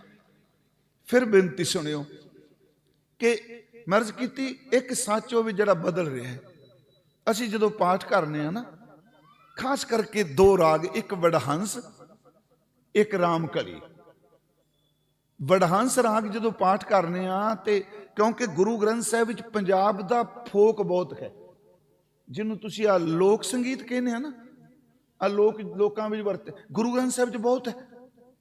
ਬੀਬੀਆਂ ਭੈਣਾਂ ਬੈਠੀਆਂ ਨੇ ਹੁਣ ਅੱਜ ਵਾਲੀਆਂ। ਮੈਂ ਇਹ ਨਹੀਂ ਕਹਿੰਦਾ ਵੀ ਅੱਜ ਤਾਂ ਸਭ ਕੁਝ ਬਦਲ ਗਿਆ ਹੈ, ਹੁਣ ਤਾਂ ਵਾਹਿਗੁਰੂ ਦੀ ਕਿਰਪਾ ਕਰੇ ਇੱਥੇ ਤਾਂ ਠੀਕ ਹੋਣਾ। ਮੈਂ ਪਿਛਲੇ ਦਿਨ ਹੀ ਕਿਹਾ ਬਈ ਜਦੋਂ ਕਿਸੇ ਪਿੰਡ 'ਚ ਕਿਸੇ ਨੂੰ ਗੱਲ ਕਰਦੇ ਨਾ, ਠਿੱਠ ਜਿਹਾ ਕਰਨਾ ਹੋਵੇ, ਠਿੱਠ ਦਾ ਸਮਝ ਗਿਆ ਨਾ, ਉਹ ਇੱਕ ਗੱਲ ਕਹਿੰਦੇ, ਜਲ ਤੂੰ ਕਹਦਾ ਬੰਦਾ ਨਾ ਤੈਨੂੰ ਤਿੰਨਾਂ 'ਚ ਨਾ ਤੂੰ 13 'ਚ। ਇਹ ਕਹਿੰਦੇ ਉਹਨਾਂ ਨਾ ਤਿੰਨਾਂ 'ਚ ਨਾ 13 'ਚ। ਇਸ ਕਹਾਵਤ ਪਿੱਛੇ, ਸ਼ਬਦ ਪਿੱਛੇ ਕੋਈ ਕਹਾਣੀ ਹੈ। ਉਸ ਵਕਤ ਸਮਾਜ ਵਿੱਚ ਵਿਆਹ ਦੀ ਰੀਤ 3 ਦਿਨਾਂ ਦੀ ਹੁੰਦੀ ਸੀ ਬਸ, ਤੇ ਮਰਿਆਂ ਦੇ 13 ਤੇ 17 ਕਰਦੇ ਸਨ। ਕਹਿੰਦੇ ਚੱਲ ਪਰਾਂ, ਤਿੰਨਾਂ 'ਚ ਨਾ 13 'ਚ, ਨਾ ਤੈਨੂੰ ਕਿਸੇ ਵਿਆਹ ਸਲਾਹ ਲੈਣੀ, ਨਾ ਕਿਸੇ ਭੋਗ ਦੀ ਲੈਣੀ, ਤੂੰ ਕਾਹਦਾ ਬੰਦਾ। ਪਰ ਹੁਣ ਕੰਮ ਬਦਲ ਗਿਆ ਜੇ। ਮੈਂ ਤੁਹਾਨੂੰ ਕਿਹਾ ਵੀ 3 ਦਿਨ ਤਾਂ ਸਨ, ਚਲੋ ਭੋਚਾ ਆਉਣਾ, ਵੜ ਵਾਲਾ ਦਿਨ ਹੋਣਾ, ਜੇ ਵਿਆਹ ਰੱਖਣਾ ਇਸ ਤਰ੍ਹਾਂ ਹੀ ਸੀ। ਵੜ ਸਮਝਦੇ ਨਾ, ਜਦੋਂ ਬਰਾਦਰੀ ਦੀ ਰੋਟੀ ਕਰਦੇ ਨੇ, ਇੱਕ ਦਿਨ ਉਹ ਹੋਣਾ, ਦੂਜੇ ਦਿਨ ਉਹਨਾਂ ਦੀ ਬਰਾਤ ਆਉਣੀ ਜਾਂ ਜਾਣੀ, ਤੇ ਤੀਜੇ ਦਿਨ ਮਕਲਾਵਾ ਲੈਣ ਜਾਂਦੇ ਸਨ ਪਹਿਲੇ ਸਮੇਂ 'ਚ। 3 ਦਿਨ ਹੀ ਹੁੰਦਾ ਸੀ। ਉਦੋਂ ਬਾਅਦ ਜਦੋਂ ਮਰ ਜਾਣਾ ਸਾਡੇ 'ਚ ਤੇ ਭਾਈ ਕੋਈ ਜੀਵ ਚਲਾਣਾ ਕਰ ਜਾਏ, ਸਿੱਖੀ ਵਿੱਚ ਰਹਿਤ ਮਰਿਆਦਾ 'ਚ ਲਿਖੇ ਗਏ ਲਫ਼ਜ਼ ਕਿ ਦੁਸਹਿਰਾ ਕੀਤਾ ਜਾਏ। ਦੁਸਹਿਰਾ ਦਾ ਮਤਲਬ ਮਰਨ ਤੋਂ 10 ਦਿਨ ਬਾਅਦ ਉਹਦਾ ਭੋਗ ਪਾਇਆ ਜਾਏ। ਪਰ ਨਾਲ ਇਹ ਵੀ ਲਿਖਿਆ ਹੈ ਕਿ ਦਿਨਾਂ ਦਾ ਵਹਿਮ ਭਰਮ ਨਹੀਂ ਕਰਨਾ, 1-2 ਦਿਨ ਅੱਗੇ ਪਿੱਛੇ ਹੋ ਸਕਦਾ ਹੈ। ਇਹ ਸ਼ਬਦ ਲਿਖੇ ਨੇ। ਪਰ ਉਹ 10 ਦਿਨ ਦਾ ਮਤਲਬ ਸੀ ਕਿ ਘਰ 'ਚੋਂ ਜਿਹੜਾ ਗਿਆ ਹੈ ਨਾ, ਘੱਟੋ ਘੱਟ 10 ਦਿਨ ਰੱਬ ਦੀ ਬਾਣੀ ਪੜ੍ਹੋ, ਜਿਹੜਾ ਉਹ ਗਿਆ ਕੱਲ ਨੂੰ ਆਪਾਂ ਵੀ ਚਲੇ ਜਾਣਾ ਹੈ। ਇਹਦਾ ਮਤਲਬ ਹੁੰਦਾ ਸੀ ਕੋਈ। ਸਹਿਜ ਪਾਠ ਰੱਖੇ ਜਾਂਦੇ ਸਨ, ਅਖੰਡ ਪਾਠਾਂ ਦੀ ਤੇ ਪ੍ਰਪਾਟੀ ਹੁਣ ਚੱਲੀ ਹੈ ਜੀ ਇਹ ਭੋਗਾਂ ਤੇ। ਉਸ ਵਕਤ ਸਹਿਜ ਪਾਠ ਰੱਖਿਆ ਜਾਂਦਾ ਸੀ। ਜਿਹੜਾ ਸਿੰਘ ਪਾਠੀ ਹੁੰਦਾ ਸੀ, ਇੰਨੇ ਗੁਣੀ ਹੁੰਦੇ ਸਨ, ਉਹ ਜਾਂ ਫਿਰ ਗਿਆਨੀ ਸਾਹਿਬ ਨੂੰ ਨਾਲ ਬੁਲਾਉਂਦੇ ਸਨ। ਸਵੇਰੇ ਆਸਾਂ ਕੀ ਵਾਰ ਦੇ ਕੀਰਤਨ ਹੋਣਾ, ਦਿਨੇ ਸਹਿਜ ਪਾਠ ਹੋਣਾ, ਤੇ ਸ਼ਾਮ ਨੂੰ ਕੀਰਤਨ ਤੋਂ ਬਾਅਦ ਗਿਆਨੀ ਸਾਹਿਬ ਜਿਹੜੇ ਨੇ ਜਾਂ ਜੈਤਸਰੀ ਕੀ ਵਾਰ ਤੇ ਜਾਂ ਸ਼ਲੋਕ ਸਹਿਸਕ੍ਰਿਤੀ ਦੀ ਕਥਾ ਕਰਦੇ ਹੁੰਦੇ ਸਨ। ਜਿਵੇਂ ਜੈਤਸਰੀ ਕੀ ਵਾਰ 2-2 ਪੌੜੀਆਂ ਰੋਜ਼ ਹੋ ਜਾਣ। ਹੁਣ ਨਹੀਂ ਗੁਰਮਖੋ, ਅਸੀਂ ਕੀ ਦਿੰਦੇ ਆ ਜਾ ਚੁੱਕੇ ਨੂੰ। ਆਪਾਂ ਕਹਾਂਗੇ ਜੀ ਭੋਗ ਤੇ ਰੋਟੀ ਬੜੀ ਜ਼ਬਰਦਸਤ ਕਰ ਦਿੱਤੀ, ਸਾਡੇ ਭੋਗ ਤੇ ਬੜੀ ਦੁਨੀਆ ਆਈ, ਗੁਰਦੁਆਰੇ ਆ ਕੋਈ ਦੇ ਦਿੱਤਾ, ਫਲਾਣੀ ਧਰਮਸ਼ਾਲ, ਉਹਨੂੰ ਕੀ ਦਿੱਤਾ? ਜਿਹੜਾ ਇੰਨੇ ਦਿਨ ਬਣਾਉਂਦਾ ਰਿਹਾ ਸਭ ਕੁਝ, ਆਪਾਂ ਕਹਾਂਗੇ ਜੀ ਉਹਨੂੰ ਕੀ ਦੇ ਸਕਨੇ ਆ? ਦੇ ਸਕਦੇ ਹੋ ਜੇ ਉਹਦੇ ਨਿਮਿਤ ਰੋਜ਼ ਬੈਠ ਕੇ ਨਾਮ ਜਪੋ ਤੇ ਰੂਹ ਦਾ ਭਲਾ ਹੁੰਦਾ ਹੈ। ਇਹਨੂੰ ਫਿਰ ਮੇਰੀ ਗੱਲ ਨੂੰ ਸੁਣਿਓ। ਕਈਆਂ ਦੇ ਮਨ 'ਚ ਗੱਲ ਚੱਲਣੀ ਹੈ ਕਿ ਜਿਹੜਾ ਮਾਰੀ ਗਿਆ ਮਰੇ ਨੂੰ ਕੀ ਜਾਣਾ ਹੈ। ਜਦੋਂ ਆਪ ਜੀ ਅਰਦਾਸ ਕਰਦੇ ਹੋ, ਭਾਈ ਸਾਹਿਬ ਕਰਨ ਕੋਈ ਕਰੇ, ਮੈਨੂੰ ਪਤਾ ਵੀ ਅੱਜ ਕੱਲ ਪ੍ਰਚਾਰਕ ਇਸ ਚੀਜ਼ ਨੂੰ ਨਹੀਂ ਮੰਨਦੇ, ਮਰ ਗਿਆ ਤੇ ਕਹਾਣੀ ਖਤਮ। ਜੇ ਕਹਾਣੀ ਖਤਮ ਹੈ ਤੇ ਸੰਸਕਾਰ ਤੋਂ ਬਾਅਦ ਭੋਗ 'ਚ ਕਿਉਂ ਕਹਿੰਦੇ ਆ ਕਿ ਮਹਾਰਾਜ ਸੱਚੇ ਪਾਤਸ਼ਾਹ ਨੂੰ ਚਰਨਾਂ 'ਚ ਥਾਂ ਦੇਈ। ਜੇ ਮਰਨ ਤੋਂ ਹਫ਼ਤਾ ਬਾਅਦ ਤੂੰ ਚਰਨਾਂ 'ਚ ਥਾਂ ਦਵਾ ਸਕਣਾ ਤੇ ਮਰਨ ਤੋਂ ਬਾਅਦ ਜਪ ਕਿਉਂ ਨਹੀਂ ਪਹੁੰਚ ਸਕਦਾ? ਬੰਦੇ ਦੀ ਮੇਰੀ ਆਵਾਜ਼ ਪਹੁੰਚ ਸਕਦੀ ਹੈ ਤੇ ਗੁਰੂ ਨਾਨਕ ਦਾ ਸ਼ਬਦ ਨਹੀਂ ਪਹੁੰਚੇਗਾ। ਸ਼ਬਦ ਕੇਵਲ ਅੱਖਰ ਨਹੀਂ, ਸ਼ਬਦਾਂ ਵਿੱਚ ਗੁਰੂ ਦਾ ਆਪਾ ਸਮੋਇਆ ਹੈ। ਇਸ ਬੇਨਤੀ ਨੂੰ ਫਿਰ ਦੁਬਾਰਾ ਮੈਂ ਆਪ ਨੂੰ ਸਾਂਝੀ ਕਰਨਾ। ਇੱਕ ਸ਼ਬਦ ਪੜਿਆ ਜਾਂਦਾ ਜੀ, ਪੂਤਾ ਮਾਤਾ ਕੀ, ਹਾਂ ਇਹ ਮੈਨੂੰ ਪਤਾ ਸਭ ਨੂੰ ਚੇਤੇ ਹੋਣਾ, ਤੇ ਉੱਥੇ ਗੁਰਮੁਖੋ ਮਾਤਾ ਕੀ ਆਸੀਸ ਹੈ, ਐੜੇ ਕੰਨਾ ਬੋਲਣਾ ਹੈ। ਕੰਨਾ ਨਹੀਂ ਸਾਡੇ ਕੀ ਮਾਤਾ, ਪੂਤਾ ਮਾਤਾ ਕੀ ਅਸੀਸ ਨਹੀਂ, ਪੂਤਾ ਮਾਤਾ ਕੀ ਆਸੀਸ ਕੰਨਾ ਲੱਗਾ ਹੈ। ਹੁਣ ਇਹ ਨੇ ਰਹਾਉ ਦੀਆਂ ਤੁਕਾਂ। ਮਾਤਾ ਕੀ ਆਸੀਸ, ਪੂਤਾ ਮਾਤਾ ਕੀ ਆਸੀਸ। ਪੂਤਾ ਦਾ ਅਰਥ ਪੁੱਤਰ, ਤੇ ਗੁਰੂ ਗ੍ਰੰਥ ਸਾਹਿਬ ਵਿੱਚ ਪੂਤਾ ਦਾ ਅਰਥ ਪਵਿੱਤਰ ਵੀ ਆਇਆ ਹੈ। ਪੂਤਾ ਮਾਤਾ ਕੀ ਅਸੀਸ, ਨਿਮਖ ਨਾ ਬਿਸਰੋ ਤੁਮਕੋ, ਹਰ ਹਰ ਸਦਾ ਭਜੋ ਜਗਦੀਸ਼। ਇਹ ਰਹਾਉ ਦੀ ਤੁਕ ਹੈ। ਇਸ ਤੋਂ ਪਹਿਲਾਂ ਸ਼ਬਦ ਸ਼ੁਰੂ ਹੁੰਦਾ ਘਰ 'ਚ ਮਰ ਚੁੱਕਿਆਂ ਤੋਂ, ਜਨਮ ਤੋਂ ਨਹੀਂ ਸ਼ੁਰੂ ਹੁੰਦਾ। ਉਹ ਸ਼ਬਦ ਸ਼ੁਰੂ ਹੁੰਦਾ ਜਿਸ ਸਿਮਰਤ ਸਭ ਕਿਲ ਵਿਖ ਨਾਸੈ ਅੱਗੇ, ਪਿਤਰੀ ਹੋਏ ਉਧਾਰੋ। ਪਿਤਰੀ ਦਾ ਅਰਥ ਹੈ ਤੇਰੇ ਬਜ਼ੁਰਗ। ਪਿਤਰੀ ਦਾ ਅਰਥ ਕੱਲਾ ਬਾਪ ਨਹੀਂ ਹੁੰਦਾ, ਦਾਦਾ ਪੜਦਾਦਾ ਪੜਦਾਦੇ ਦਾ ਪਿਓ। ਉਹ ਪੁੱਤਰਾ ਤੈਨੂੰ ਵਾਹਿਗੁਰੂ ਚੇਤੇ ਆਏ, ਤੇਰੇ ਸਿਮਰਨ ਕਰਨ ਦੇ ਨਾਲ ਤੇਰੇ ਘਰ ਚੋਂ ਮਰ ਚੁੱਕੇ ਪਿੱਤਰਾਂ ਦੀ ਰੂਹ ਦਾ ਵੀ ਭਲਾ ਹੋ ਜਾਏਗਾ। ਕਿਸੇ ਨੂੰ ਪੁੱਛ ਲਓ ਤੁਸੀਂ, ਅਰਥ ਜਿੱਥੇ ਮਰਜ਼ੀ ਕੱਢ ਕੇ ਦੇਖ ਲਿਓ। ਮੈਂ ਖੌਮੇ 'ਚ ਨਹੀਂ ਕੋਈ ਦਾਅਵੇ ਕਰ ਰਿਹਾ, ਪਰ ਮੇਰੀ ਇੱਕ ਬੇਨਤੀ ਹੈ ਗੁਰਸਿੱਖੋ, ਇਹ ਕੇਵਲ ਟੈਕਸਟ ਬੁੱਕ ਨਹੀਂ, ਇਹ ਉਹ ਗੁਰੂ ਹੈ ਜਿਹੜਾ ਮਰਨ ਤੋਂ ਬਾਅਦ ਵੀ ਰੂਹ ਦੇ ਨਾਲ ਜਾਂਦਾ ਹੈ। ਇਹਦਾ ਸੂਖਸ਼ਮ ਗਿਆਨ ਸ਼ਬਦ ਸਾਡੇ ਨਾਲ ਤੁਰਦਾ। ਅੱਜ ਵੀ ਮੈਂ ਇੱਕ ਖੀਤੀ ਮੇ ਹੀ ਬੇਨਤੀ ਕਰਕੇ ਆਇਆ, ਥੋੜੀ ਜਿਹੀ ਮੈਂ ਫਿਰ ਦੁਹਰਾਵਾਂਗਾ। ਬਜ਼ੁਰਗਾਂ ਦਾ, ਕੁੱਲਾਂ ਦਾ ਭਲਾ ਹੁੰਦਾ ਨਾਮ ਜਪਣ ਵਾਲੇ ਦਾ। ਕੁੱਲਾਂ ਦੀ ਗੱਲ ਤਾਂ ਖੂਨ ਦਾ ਰਿਸ਼ਤਾ ਹੈ। ਬੰਦਗੀ ਕਰਨ ਵਾਲਾ ਜੇ ਸ਼ਹਿਰ 'ਚ ਬਹਿ ਜਾ ਉਹਦਾ ਵੀ ਭਲਾ ਹੋ ਜਾਂਦਾ ਹੈ। ਕਬੀਰ ਸੋਈ ਮੁਖ ਧਨ ਹੈ, ਜੇ ਮੁਖ ਕਹੀਏ ਰਾਮ, ਦੇਹੀ ਕਿਸ ਕੀ ਬਾਪਰੀ, ਪਵਿੱਤਰ ਹੋਏਗੋ ਗ੍ਰਾਮ। ਮੈਂ ਉਸੇ ਵਿਸ਼ੇ ਤੇ ਫਿਰ ਆਉਣ ਲੱਗਾ। ਇੱਕ ਸੱਚ ਬਦਲ ਰਿਹਾ ਹੈ। ਹੁਣ ਕਥਾ ਕਰ ਰਹੇ ਹਾਂ, ਆਪ ਜੀ ਸੰਗ ਸਾਧ ਸੰਗਤ ਬੈਠੇ ਹੋ, ਇਹ ਸੱਚ ਹੈ। ਘੰਟੇ ਬਾਅਦ ਇਸਨੇ ਬਦਲ ਜਾਣਾ ਹੈ। ਗੁਰੂ ਗ੍ਰੰਥ ਸਾਹਿਬ 'ਚ ਮੈਂ ਅਰਜ਼ ਕੀਤੀ, ਇੱਕ ਵਡਹੰਸ ਰਾਗ, ਇੱਕ ਰਾਮਕਲੀ ਰਾਗ। ਇੱਥੋਂ ਆਪਾਂ ਨਿਕਲੇ ਸਾਂ ਕਿ ਜਿਹੜਾ ਵਡਹੰਸ ਰਾਗ ਹੈ, ਇਸ ਵਿੱਚ ਪੰਜਾਬ ਦਾ ਫੋਕ ਆਉਂਦਾ ਘੋੜੀਆਂ। ਘੋੜੀਆਂ ਗੁਰਮੁਖੋ, ਜਦੋਂ ਘੋੜੀਆਂ ਦਾ ਪਾਠ ਸਮਾਪਤ ਹੁੰਦਾ, ਹੁਣ ਕਈ ਵਾਰੀ ਹਰਿਮੰਦਰ ਸਾਹਿਬ ਹੁਕਮਨਾਮਾ ਆ ਜਾਂਦਾ, ਘੋੜੀਆਂ ਦਾ ਸਿੰਘ ਸਾਹਿਬ ਪਿੱਛੋਂ ਜਦੋਂ ਮਹਾਰਾਜ ਸਤਿਗੁਰੂ ਦੇ ਸਰੂਪ ਤੋਂ ਹੁਕਮ ਲੈਂਦੇ ਆ, ਘੋੜੀਆਂ, ਜਦੋਂ ਘੋੜੀਆਂ ਸਮਾਪਤ ਹੁੰਦੀਆਂ ਨੇ ਨਾਲ ਅਲਾਹਣੀਆਂ। ਇਹ ਤਬਦੀਲੀ ਨਹੀਂ। ਘੋੜੀਆਂ ਸਾਡੇ ਪੰਜਾਬ ਦਾ ਫੋਕ ਹੈ। ਵੀਰ ਦੇ ਵਿਆਹ 'ਚ ਭੈਣਾਂ ਘੋੜੀਆਂ ਗਾਉਂਦੀਆਂ ਨੇ ਨਾ, ਤੇ ਭੈਣ ਦੇ ਵਿਆਹ 'ਚ, ਧੀ ਦੇ ਵਿਆਹ 'ਚ ਸੁਹਾਗ ਗਾਏ ਜਾਂਦੇ ਆ। ਇਸ ਤਰ੍ਹਾਂ ਹੀ ਹੈ ਨਾ ਜੀ, ਘੋੜੀਆਂ ਤੇ ਸੁਹਾਗ। ਹੁਣ ਉਹਦਾ ਮਤਲਬ ਇਹ ਨਹੀਂ ਕਿ ਮਹਾਰਾਜ ਨੇ ਘੋੜੀਆਂ ਲਿਖ ਦਿੱਤੀਆਂ ਆ ਗਾਇਆ ਜੇ। ਉੱਥੇ ਗੁਰਦੇਵ ਨੇ ਕਿਹਾ ਕਿ ਜਿਹੜੇ ਇਹ ਸ਼ਬਦ ਤੁਸੀਂ ਗਾਓਗੇ, ਇਹਦੀ ਤਰਜ, ਇਹਦੀ ਟੋਨ, ਇਹਨੂੰ ਇਸ ਤਰ੍ਹਾਂ ਗਾਇਓ ਜਿਹੀਆਂ ਭੈਣਾਂ ਆਪਣੇ ਵੀਰਾਂ ਦੀਆਂ ਘੋੜੀਆਂ ਗਾਉਂਦੀਆਂ। ਇਸ ਨੂੰ ਫਿਰ ਸੁਣਿਓ ਜੀ। ਘੋੜੀਆਂ ਸੰਸਾਰੀ ਨੇ, ਤਰਜ ਉਹੀ ਲੈ ਲਈ, ਟਿਊਨ ਉਹੀ ਲੈ ਲਈ। ਕਿਉਂ? ਮੈਂ ਤੁਹਾਨੂੰ ਕਿਹਾ ਜੀ, ਗੁਰੂ ਗ੍ਰੰਥ ਸਾਹਿਬ ਵਿੱਚ ਇੰਨਾ ਸੰਗੀਤ ਦਾ ਖਜ਼ਾਨਾ ਅੱਜ ਤੱਕ, ਖਿਮਾ ਕਰਿਓ, ਬਹੁਤ ਖੋਜ ਕਰਨ ਦੇ ਬਾਵਜੂਦ ਹੀ ਸਾਨੂੰ ਇਹ ਨਹੀਂ ਲੱਭਦਾ ਪਿਆ 9 ਧੁਨਾਂ ਕੀ ਸਨ। 9 ਧੁਨੀਆਂ ਨਾ ਗੁਰੂ ਗ੍ਰੰਥ ਸਾਹਿਬ 'ਚ। ਸਵੇਰੇ ਸਿੱਧਾ ਹੀ ਕਿਹਾ ਜਾਂਦਾ ਹੈ, ਇਹ ਵਾਰ ਸ਼ਲੋਕਾਂ ਨਾਲ ਸ਼ਲੋਕ ਵੀ ਮਹੱਲੇ ਪਹਿਲੇ ਕੇ ਲਿਖੇ ਟੂੰਡੈ ਅਸ ਰਾਜੈ ਕੀ ਧੁਨੀ। ਉਹ ਸਿਰਫ ਬੋਲੀ ਜਾ ਰਹੀ ਹੈ, ਗਾਈ ਨਹੀਂ ਜਾ ਰਹੀ, ਕਿਉਂਕਿ ਉਸ ਖਜ਼ਾਨਾ ਅਲੋਪ ਹੋ ਚੁੱਕਾ ਹੈ। ਉਹ ਧੁਨੀ ਕਿਹੜੀ ਸੀ? ਧੁਨੀ ਦਾ ਸੰਬੰਧ ਪੌੜੀ ਨਾਲ ਹੈ। ਸ਼ਲੋਕ ਉਂਝ ਵੀ ਪੜ੍ਹਿਆ ਜਾ ਸਕਦਾ ਹੈ, ਸ਼ਲੋਕ ਗਾਇਆ ਵੀ ਜਾ ਸਕਦਾ। ਤੁਸੀਂ ਦੇਖਿਆ ਕਈ ਰਾਗੀ ਸਿੰਘ ਸਿੱਧਾ ਸ਼ਲੋਕ ਪੜ੍ਹ ਵੀ ਦਿੰਦੇ ਆ, ਪੌੜੀ ਗਾਈ ਜਾਂਦੀ ਹੈ, ਪਰ ਉਹਦਾ ਸੰਬੰਧ ਟੁੰਡਾ ਅਸਰਾਜ। ਚਲੋ ਇੱਥੇ ਨਹੀਂ ਮੈਂ ਕਹਿਣਾ ਅਸਰਾਜ ਕੌਣ ਹੈ, ਇਹ ਵੀ ਬੜੀ ਵੱਡੀ ਇੱਕ ਕਹਾਣੀ ਸਾਖੀ ਹੈ। ਮੇਰੀ ਫਿਰ ਬੇਨਤੀ ਹੈ, ਅਲਾਣੀ ਹੈ ਪੰਜਾਬ ਦੀ ਟਿਊਨ, ਤਰਜ। ਗੁਰੂ ਜੀ ਕਹਿੰਦੇ ਨੇ ਇਸ ਸ਼ਬਦ ਨੂੰ ਤੂੰ ਘੋੜੀਆਂ ਨੂੰ ਤੂੰ ਗਾਣਾ ਹੈ, ਇਸ ਸ਼ਬਦ ਨੂੰ ਜਿਵੇਂ ਘੋੜੀਆਂ ਗਾਈਆਂ ਜਾਂਦੀਆਂ। ਪਰ ਉੱਥੇ ਵੀਰ ਦਾ ਵਿਆਹ ਦਾ ਜ਼ਿਕਰ ਨਹੀਂ। ਉੱਥੇ ਮਹਾਰਾਜ ਕਹਿੰਦੇ ਦੇ ਤੇਜਣ ਜੀ ਰਾਮ ਉਪਾਈਆ ਰਾਮ। ਉੱਥੇ ਹਜ਼ੂਰ ਕਹਿੰਦੇ ਤੇਰੀ ਦੇਹ ਘੋੜੀ ਹੈ, ਇਹਨੂੰ ਕੜਿਆਲਾ ਪਾ, ਜੀਨ ਦਾ ਜ਼ਿਕਰ ਕਰਦੇ ਆ। ਇਸ ਘੋੜੀ ਦੇ ਖਤਮ ਹੋਣ ਤੋਂ ਪਹਿਲਾਂ ਇਹਨੂੰ ਇਕੱਲਾ ਘੋੜੀ ਨੂੰ ਸ਼ਿੰਗਾਰੀ ਨਾ ਜਾਈ, ਦਾਣਾ ਪੱਠਾ ਪਾ ਦਿੱਤਾ, ਕੱਪੜੇ ਪਾ ਦਿੱਤੇ, ਘੋੜੀ ਦਾ ਥਾਂ ਸੋਹਣਾ ਬਣਾ ਦਿੱਤਾ। ਘੋੜੀ ਦਾ ਫਾਇਦਾ ਤਾਂ ਹੈ ਜੇ ਤੂੰ ਸਫ਼ਰ ਕਰਕੇ ਆਪਣੀ ਮੰਜ਼ਿਲ ਤੇ ਪਹੁੰਚ ਜਾਏ। ਇਹ ਸਰੀਰ ਘੋੜੀ ਹੋਏ, ਇਹਦੇ ਖਤਮ ਹੋਣ ਤੋਂ ਪਹਿਲਾਂ ਤੂੰ ਆਤਮਾ ਰਾਹੀਂ ਸਫ਼ਰ ਕਰਕੇ ਸ਼ਬਦ ਰਾਹੀਂ ਰੱਬ ਦੇ ਘਰ ਵਿੱਚ ਪਹੁੰਚ ਜਾ। ਦੇਖੋ ਹੁਣ ਉਹਦੇ ਅਰਥ किन्ने गहरे ने। दे चेजन जी राम उपाया राम, पर क्या इनू घोड़ियां दे रूप च तरजो लैनी है। कदी तुसीं देखो, मैं फिर रिपीट कर लगा, घोड़ी का संबंध विआह नाल है, खुशी नाल है, मंगल नाल है। पर गुरु साहब की करते हैं, अगली बाणी जिहड़ी लिखदे आ वो अलाहणियां है।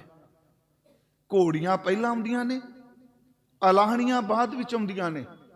ते अलाहणियां दा संबंध तां मरियां नाल है, घोड़ियां दा संबंध खुशी नाल, अलाहणियां दा संबंध लोकां लई मातम नाल। ते अलाहणी भी एक तर्ज है। मैं लफ्ज कहन लगा, पुराने समय वैगुरु जी नूं जात नाल ना जोड़ के देखियो, जदों कान आउंदी सी, मकाना आउंदियां सन, उंज गुरु ग्रंथ साहिब दी बाणी पढ़न वालिओ, गुरु साहब कह के गया, मत मैं पिछे कोई रोब सी सो मैं मूल ना पाया। पर कदी कदी ढाहां मारदा कोई, सियापे करदा कोई, ਉਹ कदी कदी कोई हुंदा है ਜਿਹੜਾ ਝੀਣੀ ਬਾਣ ਆਪਣੇ ਸੱਜਣ ਨੂੰ ਯਾਦ ਕਰਕੇ ਰੋਂਦਾ ਹੈ। ਸੱਜਣ ਮੇਰੇ ਰੰਗਲੇ ਜਾਏ ਸੁੱਤੇ ਜਿਰਾਨ, ਹੰਪੀ ਵੰਨਾ ਡੋਮਣੀ ਚ ਰੋਵਾਂ ਝੀਣੇ। ਆਉਂਦਾ ਹੀ ਹੈ ਨਾ ਜੀ ਮਨ ਚ।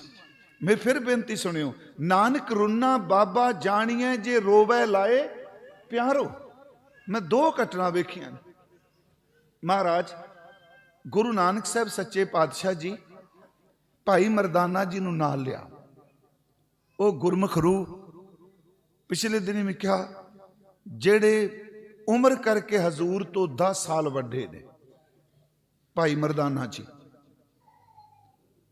पर उस गुरमुख ने, भाई साहब जी ने मेरे हजूर दी संगत 54 साल की है। अद्धी सदी तो वध उन्हें कीर्तन किया है। 1480 तो लैके 1534 तक भाई मरदाना जी ने कीर्तन किया। मैं तुहानू बेनती कर लगा, जो अत दा नज़दीकी कोई जाता है, कोई भी होवे, जिथे भाणा मन्निया जाता उत्थे वैराग आउंदा है।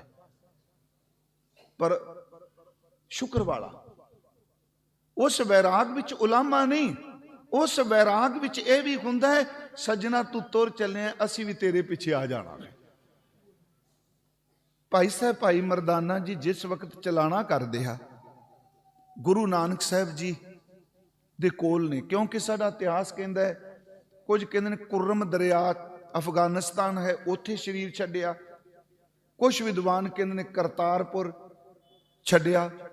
पर जिहड़ी गल अंतले समय लिखी कि भाई मरदाना जी नूं हजूर ने कहा कि आप जी ने सारी जिंदगी रबाब वजाई, कीर्तन किया, तुहाडे जान तो बाद तुहाडे शरीर नूं जल प्रवाह करिए, दाग कईया दईए, जल प्रवाह करिए, जां लकड़ां संस्कार करिए, जां खाक दे सपुरद कर दईए।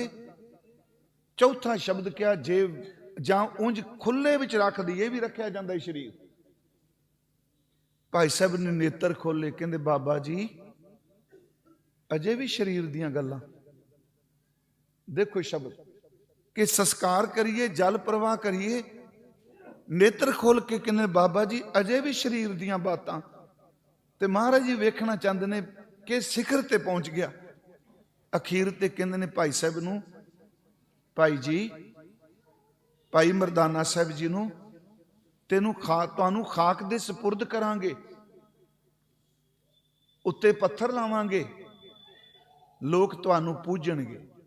ये अद्धा पक्ष ना सुनियो, लोग कबर नू पूजणगे। सिक्खी च कबर दी पूजा थां नहीं, टिकाण समझण लई कहणगे कबर तुहानू पत्थर तुहाडी कबर ते लांगे।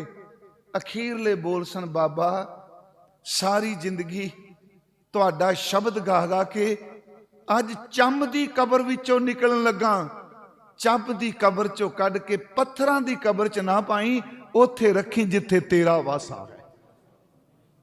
ये शब्द अंतले सन भाई साहब दे, उथे रखियो जिथे तेरा वासा है। महाराज जी ने कहा जा मरदानिया तू दीन दुनी निहाल होया, तेरे मेरे विच कोई भेद नहीं, जिथे मेरा वासा उथे तेरा वासा है।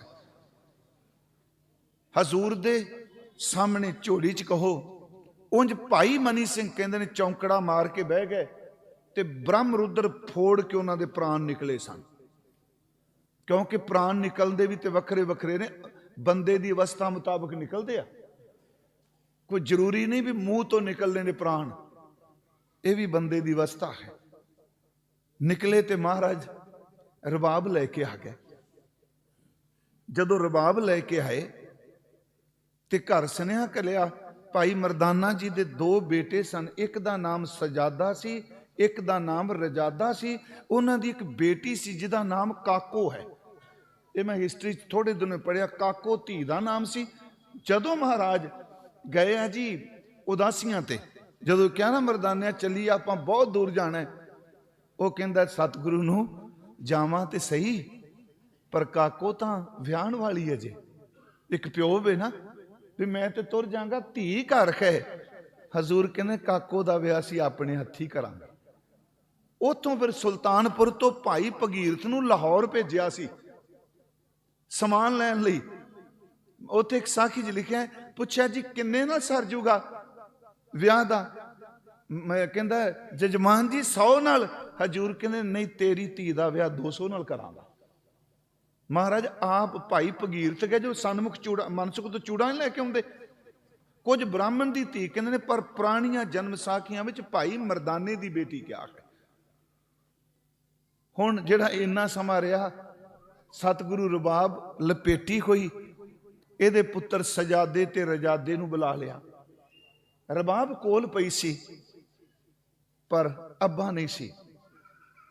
ਉਹਨਾਂ ਦੇਖਿਆ 4 ਚੁਫੇਰੇ ਵੀ ਸ਼ਾਇਦ ਕਿਤੇ ਹੁਣੇ ਮਹਾਰਾਜ ਬੈਠੇ ਨੇ। ਫਿਰ ਚੁੱਪ ਤੋੜਦਿਆਂ ਸਜਾਦਾ ਪੁੱਛਦਾ ਹੈ, ਬਾਬਾ ਜੀ ਮੇਰੇ ਅੱਬੂ ਨਹੀਂ ਆਏ? ਜੋ ਮੁਸਲਮਾਨ ਵੀਰ ਵਰਦੇ ਨੇ, ਮੇਰਾ ਅੱਬੂ ਨਹੀਂ ਆਇਆ। ਸਤਿਗੁਰੂ ਕਹਿੰਦੇ ਨੇ ਸਜਾਦੇ ਨੂੰ, ਬੇਟਾ ਤੇਰਾ ਅੱਬੂ ਆਪਣੇ ਘਰ ਚਲਾ ਗਿਆ ਹੈ। ਇੱਕ ਮਿੱਤਰ ਦਾ ਜਾਣਾ, ਤੁਸੀਂ ਉਹਨੂੰ ਮਿੱਤਰ ਕਹੋ, ਸੇਵਕ ਕਹੋ, ਯਾਰ, ਇਹਦੇ ਨਾਲ ਹੱਸਦੇ ਨੇ ਮਹਾਰਾਜ। 54 ਸਾਲ ਥੋੜੇ ਨਹੀਂ ਹੁੰਦੇ ਜ਼ਿੰਦਗੀ ਦੇ। ਤੇ ਕਈ ਥਾਵਾਂ ਤੇ ਦੋਨੋਂ ਇਕੱਠੇ, ਸਤਿਗੁਰੂ ਹਜ਼ੂਰ ਨੇ ਤੇ ਭਾਈ ਸਾਹਿਬ ਨੇ। ਆਪਣੇ ਘਰ ਚਲਾ ਗਿਆ ਮਹਾਰਾਜ, ਆਪਣੇ ਘਰ। ਹਜ਼ੂਰ ਨੇ ਫਿਰ ਸਮਝਾਇਆ, ਉਹ ਚਲਾਣਾ ਕਰ ਗਏ, ਤੇਰਾ ਅੱਬੂ ਆਪਣੇ ਘਰ ਚਲਾ ਗਿਆ। ਪੁੱਤਰ ਸੀ, ਅੱਖਾਂ ਭਰ ਆਈਆਂ।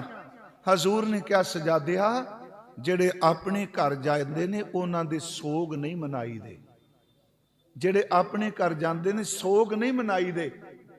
ਜੋ ਤੂੰ ਮੰਗੇਗਾ, ਜੋ ਤੁਸੀਂ ਬੱਚਿਓ ਮੰਗੋਗੇ ਮੈਂ ਦਿਆਂਗਾ। ਸਜਾਦਾ ਉੱਠ ਕੇ ਕਹਿੰਦਾ, ਸੱਚੇ ਪਾਤਸ਼ਾਹ ਜੋ ਮੇਰੇ ਅੱਬੂ ਨੂੰ ਕੀਰਤਨ ਦੀ ਦਾਤ ਦਿੱਤੀ, ਮੇਰੀ ਝੋਲੀ ਵਿੱਚ ਵੀ ਪਾ ਦੇ। ਹਜ਼ੂਰ ਉਸੇ ਵਕਤ ਕਹਿੰਦੇ ਆ, ਸਜਾਦਿਆ, ਸਜਾਦਾ ਨਾ ਸੀ, ਰਜਾਦਾ ਕਹਿੰਦੇ ਸਜਾਦਿਆ ਰਬਾਬ ਸੁਰ ਕਰ, ਆ ਤੇਰੇ ਅੱਬੂ ਦੀ ਯਾਦ ਵਿੱਚ ਕੀਰਤਨ ਕਰੀ। ਸੱਜਣ ਮੇਰੇ ਰੰਗਲੇ ਜਾਏ ਸੁੱਤੇ ਜੀਰਾਨ, ਹੰਪੀ ਵੰਜਾ ਡੂਮਣੀ ਰੋਵਾਂ ਚਿਹਣੀ ਬਣ। ਮੈਂ ਵਿਸ਼ੇ ਤੋਂ ਦੂਰ ਨਹੀਂ ਜਾਵਾਂਗਾ। ਅਰਜ਼ ਕੀਤੀ, ਇੱਕ ਸੱਚ ਹੋਵੇ ਜਿਹੜਾ ਬਦਲ ਰਿਹਾ ਹੈ। ਹੁਣ ਜਿੱਥੇ ਘੋੜੀਆਂ ਨੇ, ਉਸ ਤੋਂ ਅੱਗੇ ਅਲਾਹਣੀਆਂ ਨੇ। ਅਲਾਹਣੀਆਂ ਵੀ ਇੱਕ ਤਰਜ ਸੀ। ਜਦੋਂ ਕਿਸੇ ਦੀ ਮਕਾਨ ਆਉਂਦੀ ਸੀ, ਨੈਣ, ਮੈਂ ਫਿਰ ਕਿਹਾ ਮੈਂ ਜਾਤ ਦੇ ਆਧਾਰ ਤੇ ਨਹੀਂ ਕਹਿ ਰਿਹਾ, ਨੈਣ ਜਾਂ ਮਿਰਾਸਨ ਉਸ ਘਰ ਦੀ, ਉਹ ਆਉਂਦੀ ਸੀ, ਉਹ ਅਲਾਹਣੀ ਪਾਉਂਦੀ ਸੀ ਤੇ ਬੀਬੀਆਂ ਉਹਦੇ ਪਿੱਛੇ, ਅਲਾਹਣੀ ਪਿੱਛੇ ਰੋਂਦੀਆਂ ਸਨ। ਉਹ ਸੁਰ 'ਚ ਅਲਾਹਣੀਆਂ ਪਾਉਂਦੀਆਂ ਸਨ। ਹਜ਼ੂਰ ਕਹਿੰਦੇ ਆ ਕਿ ਵਡਹੰਸ ਰਾਗ ਵਿੱਚ ਅਲਾਹਣੀਆਂ ਉਸੇ ਤਰ੍ਹਾਂ ਹੀ ਗਾਇਓ ਜਿਵੇਂ ਪਿੰਡਾਂ ਦੀਆਂ ਬੀਬੀਆਂ ਮਰਨ ਤੋਂ ਬਾਅਦ ਅਲਾਹਣੀਆਂ ਗਾਉਂਦੀਆਂ। ਤਰਜੋ ਲਈ, ਪਰ ਉੱਥੇ ਨਸ਼ੁਕਰਾਪਨ ਨਹੀਂ।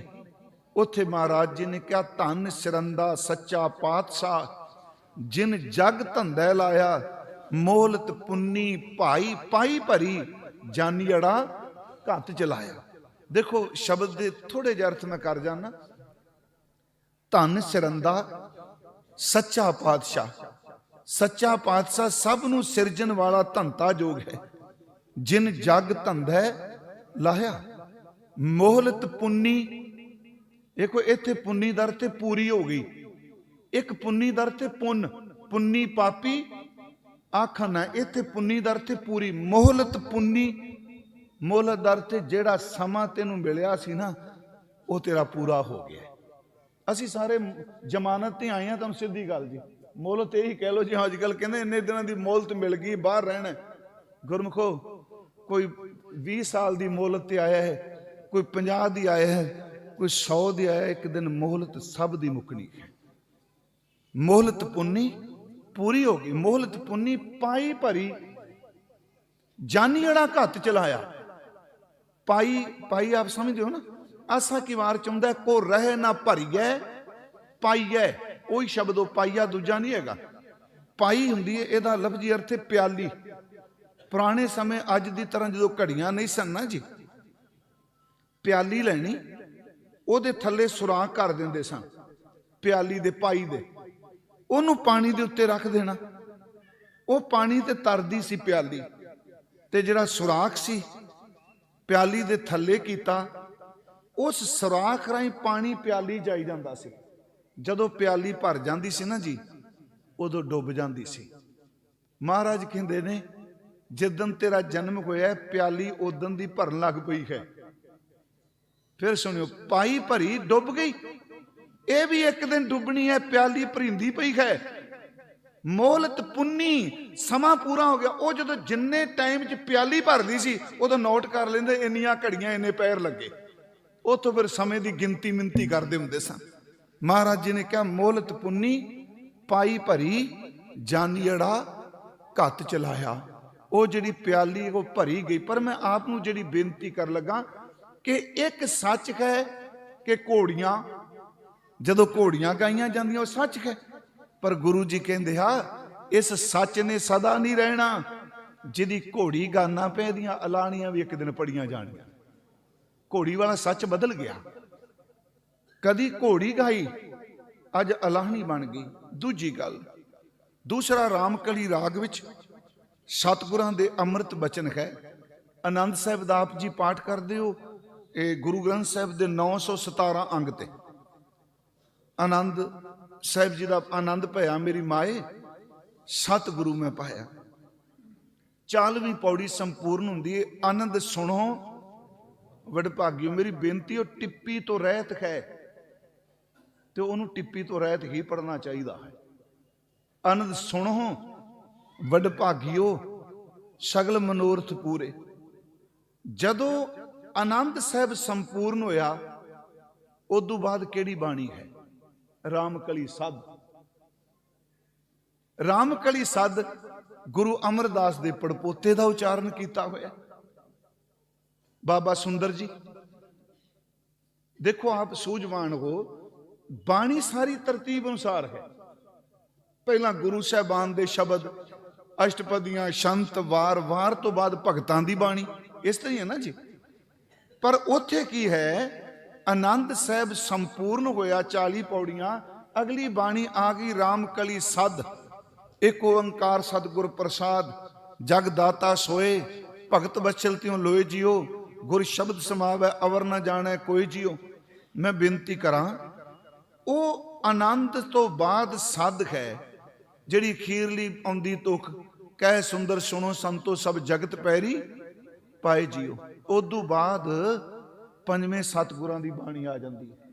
ਉਹ ਆਉਂਦੀ ਹੈ ਸਾਜਨੜਾ ਮੇਰਾ ਸਾਜਨੜਾ, ਨਿਕਟ ਖਲੋਏੜਾ ਮੇਰਾ ਸਾਜਨੜਾ।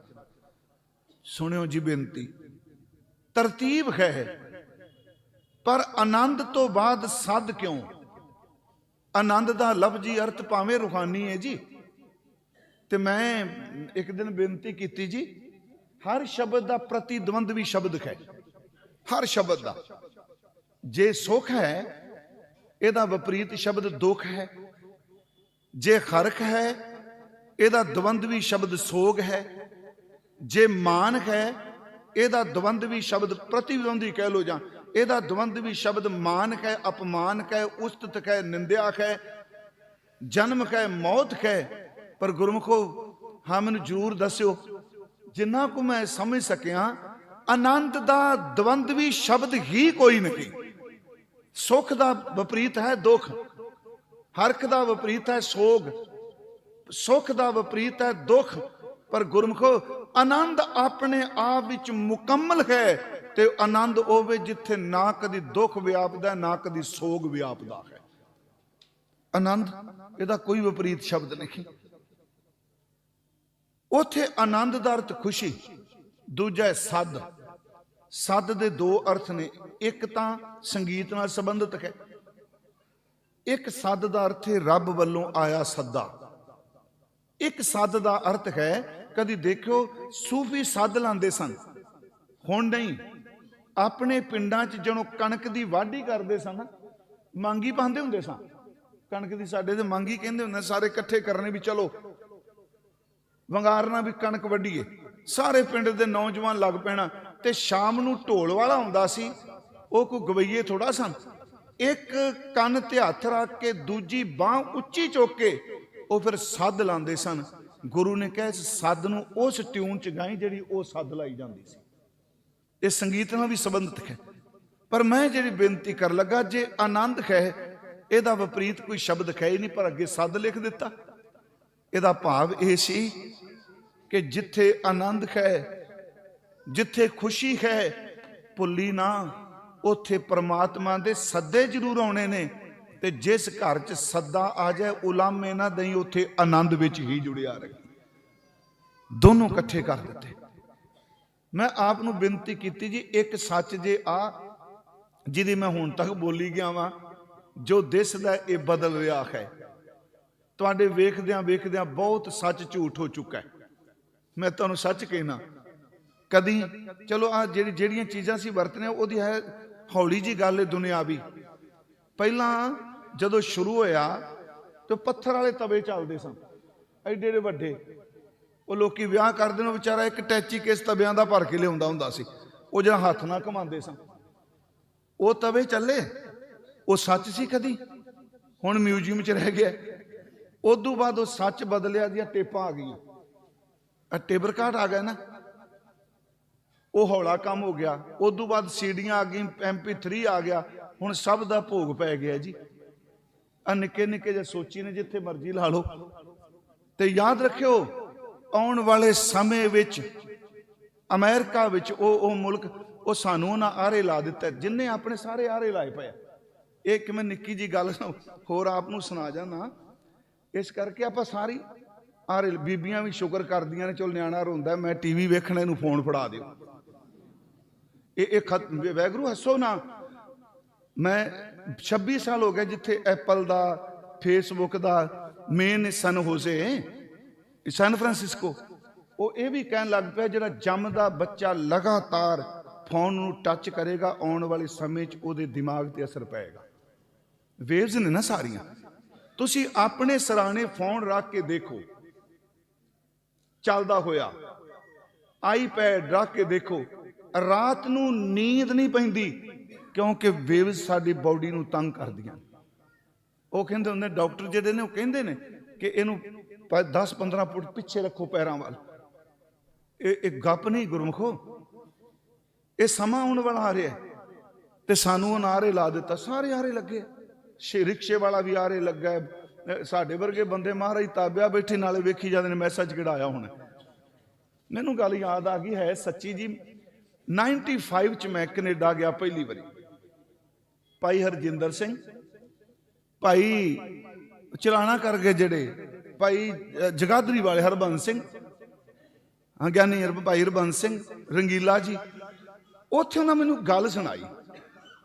ਉਹ ਕਹਿੰਦੇ ਨੇ ਅਸੀਂ ਸਬਜ਼ੀ ਮੰਡੀ, ਇਹ ਸਾਡੇ ਜੀ ਲੁਧਿਆਣੇ ਗੁਰਦੁਆਰਾ, ਉੱਥੇ ਪੁਰਾਣੀ ਸਬਜ਼ੀ ਮੰਡੀ ਜਿੱਥੇ, ਉੱਥੇ ਕੀਰਤਨ ਕਰਦੇ। ਕਹਿੰਦੇ ਕੀਰਤਨ ਕਰਦੇ ਆ ਨਾ, ਆਸਾ ਦੀ ਵਾਰ ਦਾ ਇੱਕ ਜਥਾ ਕਰਕੇ ਵਿੱਚ ਅਰਦਾਸ ਹੁੰਦੀ ਸੀ ਤੇ ਚਾਹ ਪੀਣ ਬਾਹਰ ਆ ਜੀਦਾ ਸੀ। ਉਹ ਚਵਾਨੀ ਦਾ ਹੁੰਦਾ ਸੀ ਚਾਹ ਦਾ, ਉਹ 25 ਪੈਸੇ ਦਾ ਨਾ। ਕਹਿੰਦੇ ਅਸੀਂ ਆਏ, ਚਾਹ ਪੀਣ ਲੱਗੇ, ਸ਼ਨੀਚਰਵਾਰ ਵਾਲਾ ਦਿਨ ਸੀ। ਇੰਨੀ ਦੇਰ ਨੂੰ ਨਾ ਦੋ ਇਕੱਠੇ ਟੱਕਰ ਗਏ ਜਿਹੜੇ ਤੇਲ ਮੰਗਦੇ ਆ ਸ਼ਨੀਚਰਵਾਰ। ਉਹ ਇੱਕ ਜਣਾ ਖਿੱਚ ਕੇ ਕਹਿੰਦਾ ਮੈਂ ਤੈਨੂੰ ਅੱਜ ਸੇਵਾ ਕਰਨੀ ਤੇਰੀ। ਦੋਨੋਂ ਮੰਗਣ ਵਾਲੇ, ਉਹਨੇ ਚਵਾਨੀ ਦੀ ਚਾਹ ਲੈ ਦਿੱਤੀ, ਨਾਲ ਮੱਠੀ ਲੈ ਦਿੱਤੀ, ਕਹਿੰਦਾ ਤੁਸੀਂ ਪੀਓ। ਉਹ ਆਪ ਆਗਾ ਨਿਕਲ ਗਿਆ। ਭਾਈ ਸਾਹਿਬ ਕਹਿੰਦੇ ਸਾਡੇ ਮਨ 'ਚ ਆਇਆ ਵੀ ਨਾ ਤਾਂ ਰਿਸ਼ਤੇਦਾਰ ਨੇ ਤੇ ਇਹਨੂੰ ਚਾਹ ਪਿਆਣ ਲੱਗ ਗਿਆ ਆਪ ਅੱਗੇ। ਕਹਿੰਦੇ ਜਦੋਂ ਅਸੀਂ ਗਏ ਗੁਰਦੁਆਰੇ ਨੇੜੇ, ਉਹਨੇ ਦੁਕਾਨਾਂ 5-7 ਕੱਢ ਲੀਆਂ, ਮੰਗ ਲਿਆ। ਕਹਿੰਦੇ ਅਸੀਂ ਉਹਨੂੰ ਪੁੱਛ ਲਿਆ ਵੀ ਤੂੰ ਉਹਨੂੰ ਚਾਹ ਪਿਆਣ ਲਾ ਆਇਆ, आप तू तेरा रिश्ता, कहता रिश्तेदार कोई नहीं, आ दुकाना वाले इक्को वारी देना है, जे पहला वो मंग जाता मैनू कुछ नहीं सी मिलना, मैं उन्होंने आरे लाया, चल चवानी का नुकसान होया, रुपया बच गया। गुरमुखो सच्ची जे सानू उन्हें आरे ला दिता है। मैनू जो अज देखना मैं कहना सच्ची मुच्ची ये सच है।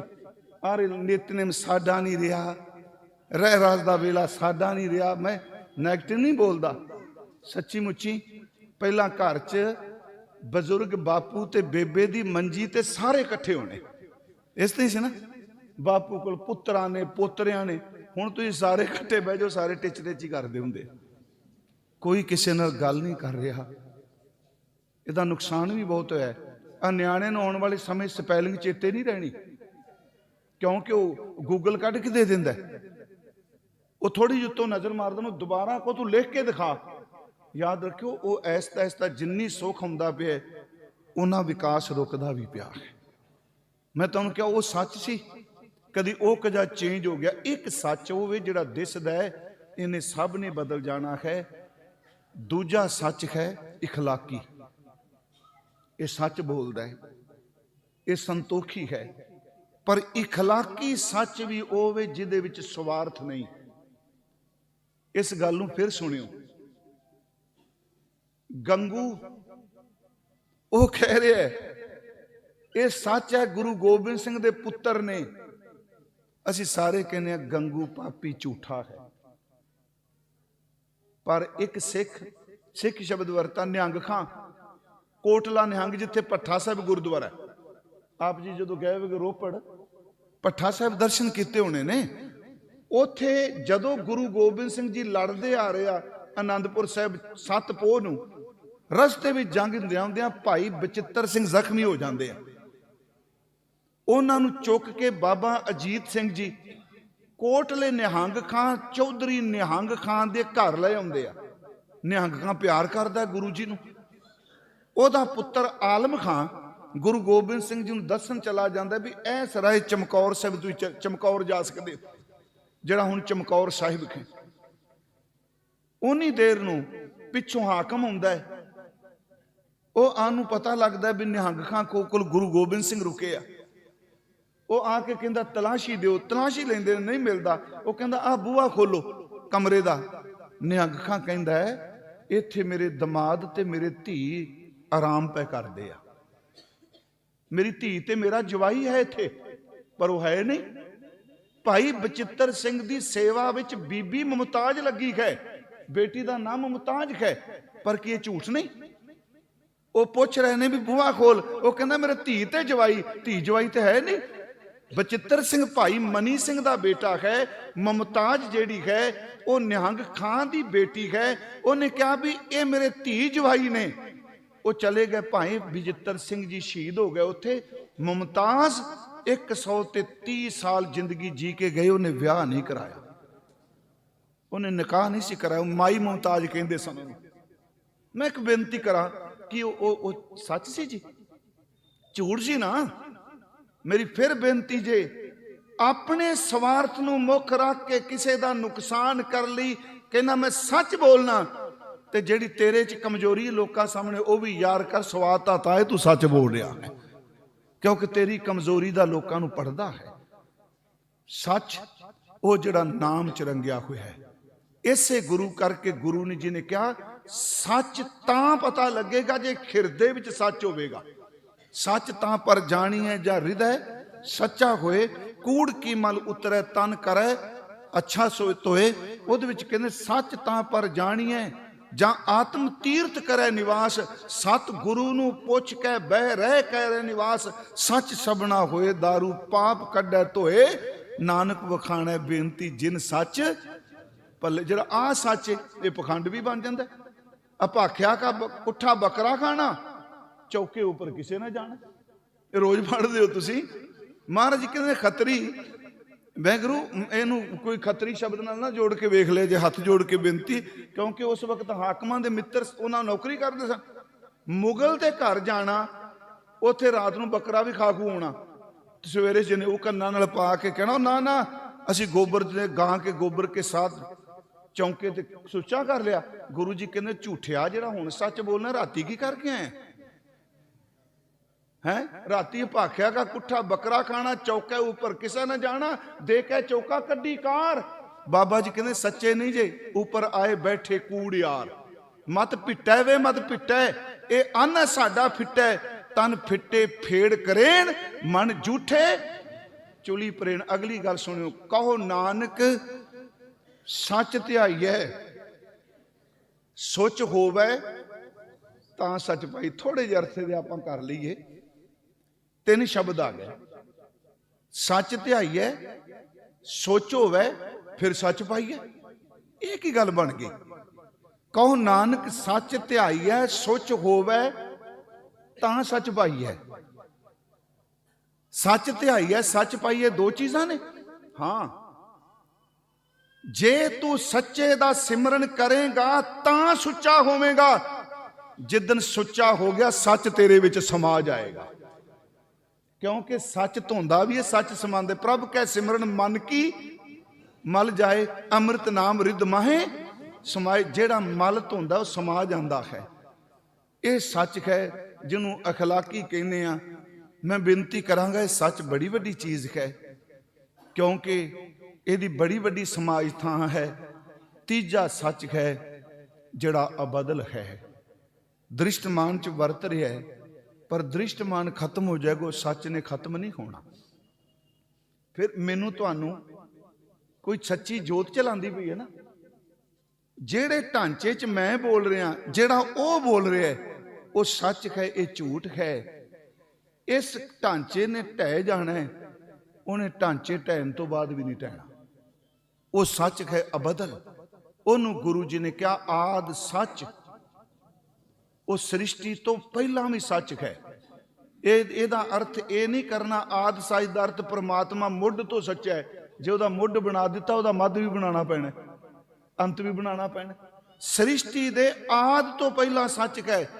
अरबद नरबद धुंदू कारा, धरना गगना हुक्म पारा, ना दिन रहन चंद ना सूरज, सुन समाद लगाए दा। इत्थे एक होर गल जे, जदों जी कहना अरबद नरबद धुंदू कारा, ये भी मेरी हथ जोड़ के बेनती है, गुरु की गत गुरु जाने। जो धुंदू कारे दे दृष्टमान अर्थ करांगे, दूजा बन जाएगा। ਇਹਦਾ मतलब सुन तो बिना धुंद भी है कोई? मान लो एक आप कहने बाहर धुंद बड़ी पई, ਇਹਦਾ एक मैं एक धुंद, 2 चीज़ां हो गई ना। वो पता नहीं की खेड सच्ची लो। वो सुन समाध लगाए दा उदन भी सच सी, अज भी सच है। जिदन सब कुछ खत्म हो जाएगा, उस सच ने कदी नहीं जाना। उस समय तो पहला भी सच, अज भी सच। उन्होंने गुरु जी कहते खै पी होसी, जाए ना जासी, रचना जिन रचाई। 17वें श्लोक च क्या आद सच, जुगाद सच है, भे सच, नानक होसी भे सच। सुखमनी साहब मैं कह रहा, मैं शुरुआत की सी जी, विषय तो मैं वो छड़ चलिया विच ही जी। बाणी जेड़ी है, जिन्हों महाराज ने कहा कि धुर तो आई, गुरु जी ने कहा जैसी मैं आवे खसम की बाणी, तैसड़ा करी ज्ञान विला लो। खसम की बाणी क्या? पर याद रखियो, ये शब्द वक्त की व्याख्या कर रहा सी, प्रेजेंट की व्याख्या कर रहा सी। लालो जो कह रहे ने आ बाबर आ रहा, पाप की जंज लै काबलो धाया, उदो वापरना है। पर वह घटना वापरन के बावजूद भी अज भी 500 साल बाद वो शब्द उन्नी अहमियत रखता, क्योंकि वह खसम दी बाणी बन के आया है। सुली ते नारायण राख वापरी घटना है ना। अखबार तुसी खबर पढ़ो, फलाना बंदा मर गया, रोज रोज पढ़ने कहते कहानी खत्म हुई। सुली नूं मरिया सदियां हो गई ने, पर धुर की बाणी के रूप च आया, अज भी सच है। वड्डी आरजा हर गोबिंद की, जा हर गोबिंद नवा नरोवा, पर सतगुरु तो ज्योति जो समा गए। पर वह शब्द जदों खसम की बाणी के रूप च आउंदा है ना, वो समा लंघण तो बाद भी वो सच कदी खत्म नहीं होंदा। मैं आपनूं बेनती करांगा जी, ये जिहड़ी बाणी अखीरली गल करके जिस नाल तुसीं जुड़दे हो, कदी तुसीं देखो साडे अंदर वो चीज़ असर करदी। कोई मैगजीन पढ़ो, कोई अखबार करो, कोई चीज़ वेखो, असीं इंज महसूस करने मेरे नाल वापर गया। गुरमुखो जिहड़ी ये बाणी है ना, ਇਹਨੂੰ ਇਸ ਭਾਵਨਾ ਨਾਲ ਪੜ੍ਹੀਏ। ਇਸ ਬਾਣੀ ਨੂੰ ਪੜ੍ਹਦਿਆਂ ਸੱਚ ਇਹ ਵੇ, ਜਿਹੜਾ ਬਾਣੀ ਨਾਲ ਆਪਣਾ ਚਿੱਤ ਜੋੜੇਗਾ ਉਹਦੇ ਚਿੱਤ ਵਿੱਚ ਗੁਰੂ ਚਲਾ ਜਾਏਗਾ। ਜਿਹੜਾ ਮੈਂ ਕਹਿਣਾ ਵਿੱਚ ਬਾਣੀ ਅੰਮ੍ਰਿਤ ਸਾਰੇ, ਇਹਦੀ ਸੰਭਾਲ ਕਰੇਗਾ। ਇੱਕ ਫੁਨੇ ਆਉਂਦਾ ਮਹਾਰਾਜ ਜੀ ਦਾ, ਮਿੱਤ ਕਾ ਚਿੱਤ ਅਨੂਪ ਮਰਮ ਨਾ ਜਾਣੀਐ, ਗਾਹਕ ਗੁਣੀ ਅਪਾਰ ਤਤ ਪਛਾਨੀਐ, ਚਿੱਤੈ ਚਿੱਤ ਸਮਾਏ ਤਾਂ ਹੋਵੇ ਰੰਗ ਘਣਾ। ਇਹ ਦੋ ਵਾਰੀ ਆਇਆ ਚਿੱਤੈ ਚਿੱਤ, ਇਹਦਾ ਮਤਲਬ ਆਪਣੇ ਚਿੱਤ ਨੂੰ ਪ੍ਰਭੂ ਦੇ ਗੁਰੂ ਦੇ ਚਿੱਤ ਹੀ ਸਮਾ ਦੇ। ਸਾਡਾ ਚਿੱਤ ਤਾਂ ਐਵੇਂ ਗੁਰੂ ਦਾ ਚਿੱਤ ਸ਼ਬਦ ਹੈ। ਇਹ ਚਿੱਤ ਸਾਰੀਆਂ ਥਾਵਾਂ ਤੇ ਹੈ। ਬੰਦੇ ਦਾ ਚਿੱਤ ਇੱਕ ਥਾਂ ਹੋ ਸਕਦਾ ਹੈ। ਤੁਸੀਂ ਸੁਖਮਨੀ ਪੜ੍ਹਦੇ ਹੋ, ਗੁਰੂ ਅਰਜੁਨ ਦੇਵ ਦਾ ਚਿੱਤ ਹੈ। ਜਪਜੀ ਸਾਹਿਬ ਪੜ੍ਹਦੇ ਹੋ, ਗੁਰੂ ਨਾਨਕ ਸਾਹਿਬ ਦਾ ਚਿੱਤ ਹੈ। ਇਹਨੂੰ ਇੰਨੀ ਭਾਵਨਾ ਨਾਲ ਪੜ੍ਹੋ, ਜੇ ਆਪਣੇ ਘਰੋਂ ਕਿਸੇ ਪੁਰਾਣੀ ਚਿੱਠੀ ਬਾਪੂ ਦੀ, ਦਾਦੇ ਦੀ, ਕਿਸੇ ਦੀ ਨਿਕਲਾਵੇ, ਪੜ੍ਹਦਿਆਂ ਇੰਝ ਮਹਿਸੂਸ ਹੁੰਦਾ ਮੇਰੇ ਸਾਹਮਣੇ ਆ ਗਿਆ ਹੈ। ਤੇ ਜਦੋਂ ਬਾਣੀ ਪੜ੍ਹੀਏ ਨਾ, ਇੰਨਾ ਚਿੱਤ ਜੋੜ ਕੇ ਪੜ੍ਹੀਏ ਕਿ ਬਾਣੀ ਦਾ ਜਿਹੜਾ ਚਿੱਤ ਹੈ ਸਾਡੇ ਚਿੱਤ ਵਿੱਚ ਸਮਾ ਜਾਏਗਾ। ਮੇਰੀ ਬੇਨਤੀ ਹੈ, ਇੰਨੀਆਂ ਕੁ ਬੇਨਤੀਆਂ ਸਵੀਕਾਰ ਕਰਿਓ।